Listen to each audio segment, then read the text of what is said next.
You know what? You know what? It would be like calling Return of the Jedi Attack of the Ewoks. Attack of the Ewoks. Some shit. Holy shit! Episode 6. Attack of the Ewoks.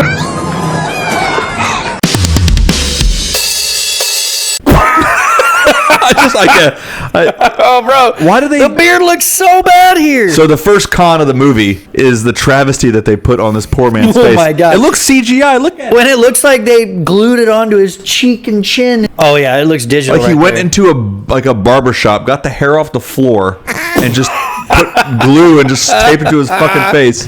It looks bad. That and the rat tail. Oh, my God. Annie?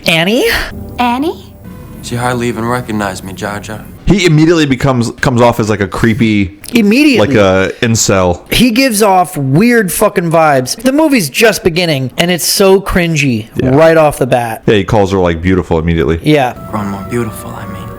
Well, for a senator, I mean. And Obi-Wan should be like, buddy, what the fuck are you talking? We can't. Okay, we're gonna go back to the temple. You gotta like, Has he always been this insubordinate? Like, talk back, insubordinate. Yeah. Well, and look at this. He's giving him lip. He's like, investigation is implied by our mandate. And you will pay attention to my lead. Why? What?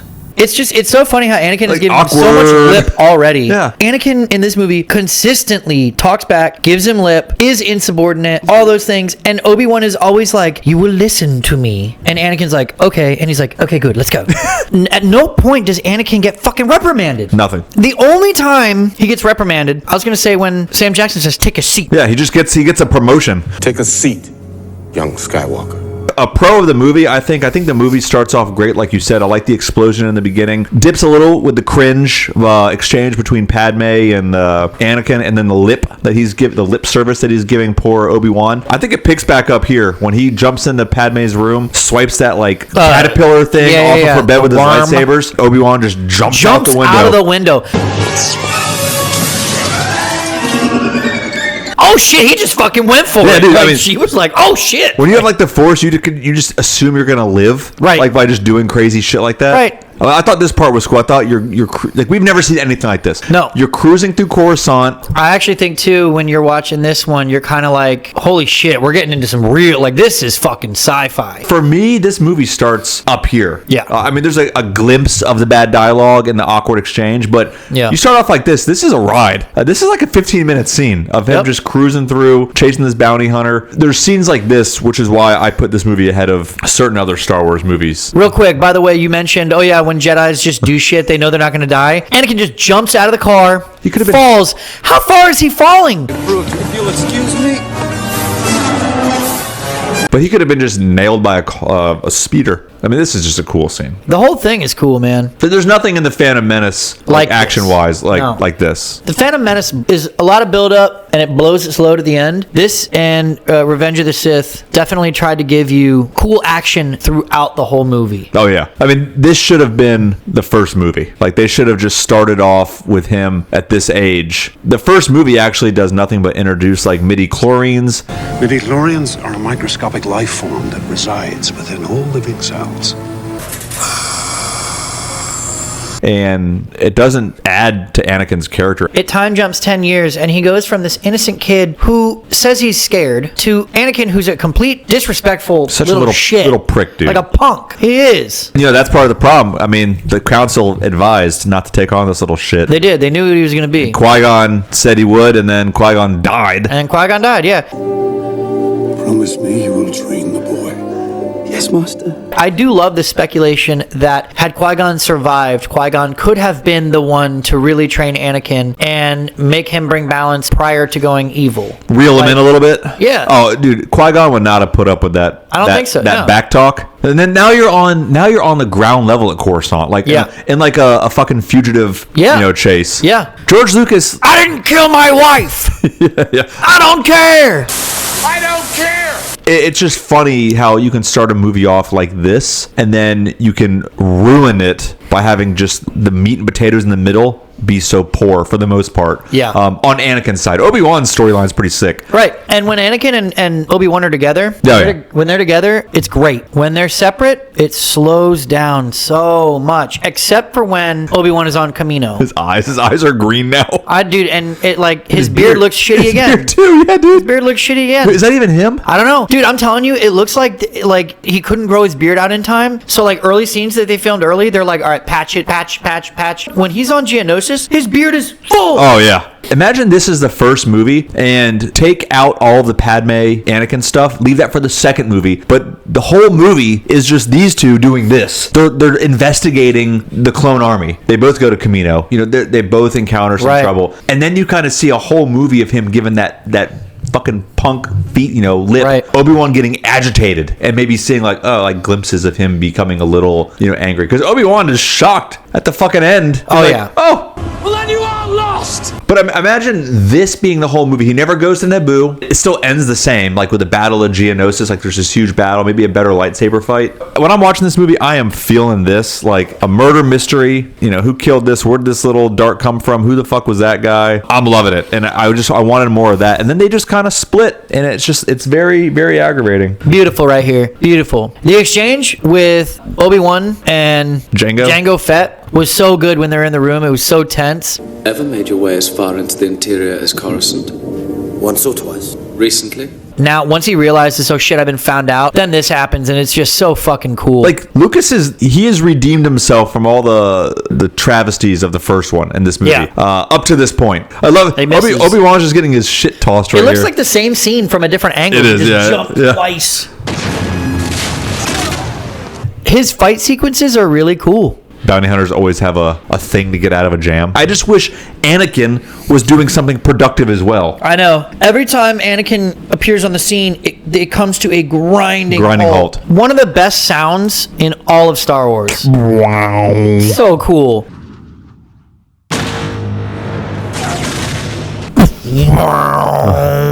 Like it's just cool so cool. I do wish Count Dooku was shown earlier. I don't like that you're watching the movie for 2/3 of the movie. You have no fucking idea. He's barely in this whole series. Barely in this movie. He's in 10 minutes here, and then he dies in the first 10 minutes in the next one. What would have been cool? Maybe Obi-Wan's doing this. Maybe Anakin, instead of pussyfooting around with Padme, he could be out investigating Dooku or just doing something, or he's already here, doing something. Instead, he's on Naboo. The only way logically all of this works as far as like storytelling is if you just say, well, Palpatine knew what he was doing the whole time. Palpatine orchestrated all of this to get Anakin to be with Padme so that they can fall in love, so that he would love her enough that he wouldn't want to lose her. So that's the only way this works. Another qualm, I think most people have this complaint with the movie. Attack of the Clones is just not a good name for this movie. It just doesn't make much sense. The clones don't attack. The clones come to the defense. Look. You know what? It would be like calling Return of the Jedi Attack of the Ewoks. Holy shit! Episode 6, Attack of the Ewoks. Star Wars Episode 6. That's good. Yeah, but it's like the equivalent. Like the Ewoks show up at the end, help save the day. This is the first time that we've seen like mass amounts of Jedi. Well, some of them do such unnecessary spins. Like they're spinning. Like, always. Why are you not facing your enemies? Always. There were some people in the background just going. I don't know. I really like this is the first time we've seen something like this where it's just like this many Jedi all at once. It's definitely the brightest spot. I think it starts and ends relatively well. I didn't need this battle. Like there was no point in Anakin and Obi-Wan fighting Dooku here. Like there was zero purpose other than him losing his hand. If you're gonna have this be the final battle, it's just so weak. I think he just wanted to blow his load with Yoda. Bro, he has two lightsabers for 10 seconds, 15 seconds. This is a con to me to the movie. Like I just think that even the battle with Yoda isn't great. He just goes He jumps around. And even he gets fucking, he doesn't get the best of Dooku. How does he not best Dooku?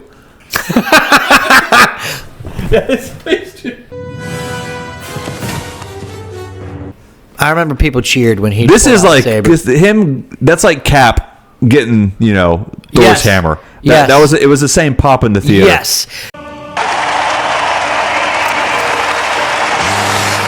That is such a good comparison. That moment where he grabs his lightsaber, Yoda, that is the same as Captain. Oh, yeah. Yeah. What's your grade on that movie? What's your grade on Attack of the Clones? In terms of prequels, I'll say C. Like watching this again, it's got good parts, but it's a C. Yeah. I would give Attack of the Clones a C. If it didn't have that middle bullshit, it'd be a B. It's easily a B. It's so hard to not just hear the dialogue. Like I got bored. Like especially when they're on Naboo, I'm on my phone. It's hard not to just be like, this is fucking stupid. Especially if you're watching it with somebody that's never seen it, and you're just like, I'm sorry. You're apologizing. Hey, right. I'm sorry.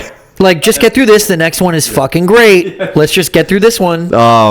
Rotten Tomatoes has this at a 65 and a 56. I feel like Star Wars, although I love it, I gotta consider it like a guilty pleasure movie because I can't justify saying. Yeah, why do we love it so much? I know I grew up liking it was because of the video games, like in the 90s. I love the video games. I also loved it. Again, I think we said this last time. Star Wars gives me something that no other movie gives me. Right. It gives me it's like good-looking, futuristic sci-fi mixed with like what would be like a war action. It's a fun ride. It's a ton of action. Lightsabers are fucking cool. You have space battles. I just don't know what other movie you get this in. Oh, congratulations. You made it to the end of the video. Unfortunately, we have nothing for you. But if you enjoyed what you saw, give us a like, a thumbs up, leave a comment, heck, even subscribe. Thank you for watching. We love your support. Now go. See you later.